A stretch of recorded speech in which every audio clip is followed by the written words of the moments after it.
بسم الله الرحمن الرحيم والمرسلات عرفا فالعاصفات عصفا والناشرات نشرا فالفارقات فرقا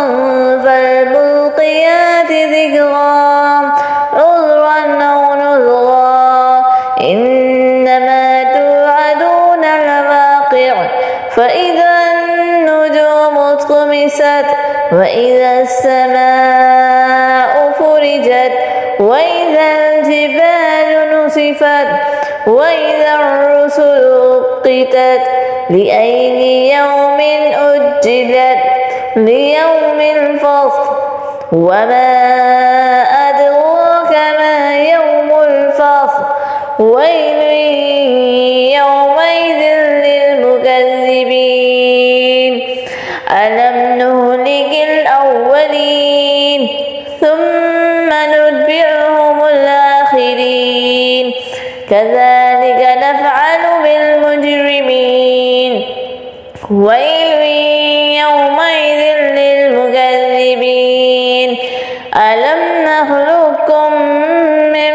ماء مهين فجعلناه في قرار مكين إلى قدر معلوم فقدرنا فنعم القادرون ويل يومئذ للمكذبين ألم نجعل الأرض كفاتا أحياء وأمواتا وجعلنا فيها رواسي شامخات وأسقيناكم ماء فراتا ويل يومئذ للمكذبين انطلقوا إلى ما كنتم به تكذبون انطلقوا إلى ظل ذي 3 شعب لا ظليل ولا يغني من اللهب إنها ترمي بشرر كالقصر كأنه جمالة صفر ويل يومئذ للمكذبين هذا يوم ولا يؤذن لهم فيعتذرون ويل يومئذ للمكذبين هذا يوم الفصل جمعناكم والأولين فإن كان لكم كيد